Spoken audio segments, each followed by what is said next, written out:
Whew. We're back at it again with this shit. Anyway, what is going on, fellow YouTubers? This is Heath Nation 2465. It's been a snow day here. I knew I shouldn't have gone to work the instant I saw my dad's car sideways on our own driveway. So, while that's been going on, I've been doing a couple long-term projects, and I got sent a video from a good friend of mine named DS talking about how shit the Dallas Cowboys are. And I thought, why not make a follow-up video to that? So, for those of you who don't know, the Dallas Cowboys have been this team that has been so dominant in the regular season, and yet they choke in the playoffs to the point where they haven't made a conference championship since the last time they won a Super Bowl, which was in '95. And this year, my Green Bay Packers beat the living piss out of the Cowboys, 48-32. Now, I bet you're wondering, but Heath, that's not really a score at all. The Packers were up 27-7 by halftime. To give you a reference on how shit the Cowboys' performance was. And the worst part was, Cowboys were a number 2 seed. Packers are a number 7 seed. There you go. And, I figured, since DS sent me this video late at night, and I'm more of a Packers fan than I am of my hometown Bengals, I'd make a opinion piece. What do I think about the Cowboys?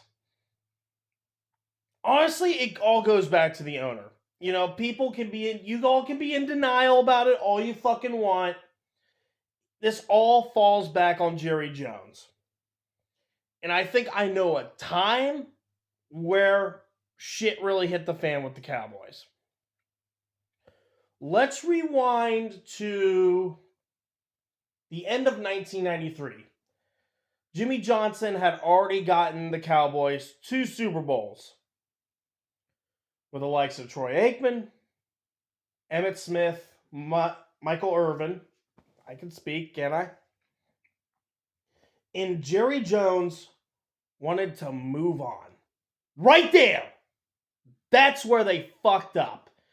If they had kept Jimmy Johnson as coach, Cowboys would have had more Super Bowls. And I hear what you all are saying, but Heath, they got a Super Bowl with Barry Switzer in '95.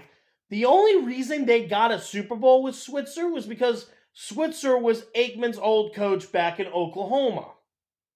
Back when they were competing in the Orange Bowl against, you guessed it, Jimmy Johnson's Miami Hurricanes alongside Michael Irvin. But there's a pattern that starts right there where Jerry Jones doesn't want to pay a lot for a good coach. Sure, he'll pay for great players like Barney Homo, a.k.a. Tony Romo.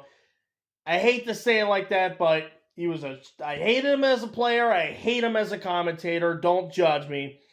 But they had some other players like Des Bryant. And who was the other? Oh, DeMarcus Ware. They had a bunch of players throughout the 2000s and into the 2010s. Into right now. Dak Prescott. People, you can say all the shit you want. Dak Prescott, I think he's a good quarterback.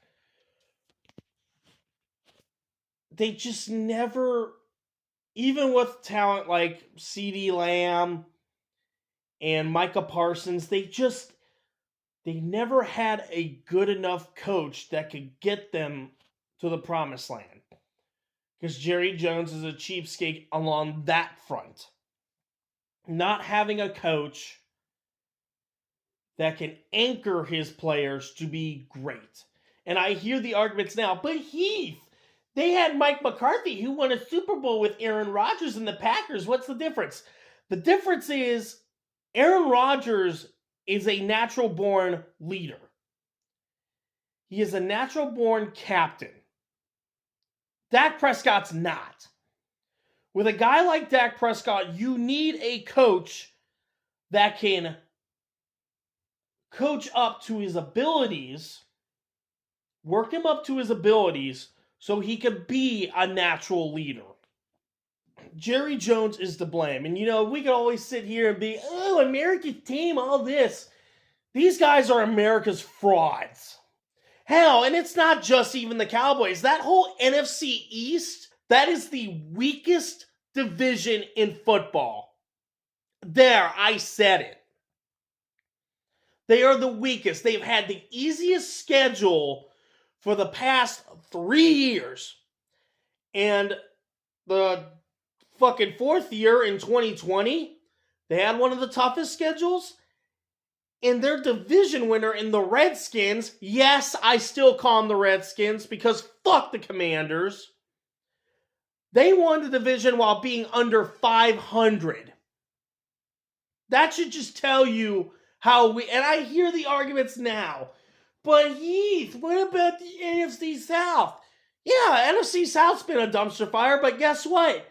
They can at least hide under the excuse that they've had hard schedules. NFC East can't do that. They get an easy schedule. They don't win against the tough opponents. Hell, look at the Cowboys. Cowboys have only had 2 wins against teams that are over 500. And that was to a Lions team with some controversial bullshit going on and a Seahawks team that got utterly gobsmacked by the Niners the week before. Couldn't beat the Dolphins. See, people say that the Dolphins are fraud. Dolphins are a great team that are still developing. Cowboys have always been a great team that they have no excuses and yet still underperform. And you want to sit there and tell me that division is the best? The Cowboys could go 0-15 next year, and these douchebags over at Fox Sports will say, you know what? That's America's Game of the Week. Which brings me to another point. Why is it when the NFL schedules these games and they have to come up with America's Game of the Week, why do half of those games involve NFC East teams? Like, their strength is dwindled. The days of Lawrence Taylor and Troy Aikman and Joe Gibbs as coach are over. Stop coddling that division. They're weak as shit. Stop putting their teams on America's Game of the Week when they aren't going to produce nearly half the good product as all these other matchups that happen during the week. Like, what the fuck? That's my take. What do you guys think about this? Don't forget to leave a comment, leave a like, share this with probably your Cowboys fans who are probably going to be pissed at what I have to say. I don't give a shit either way.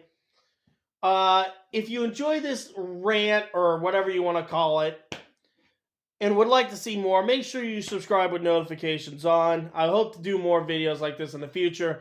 This is Heath Nation 2465. I'm Outro. Cowboys are America's frauds, and you all know it.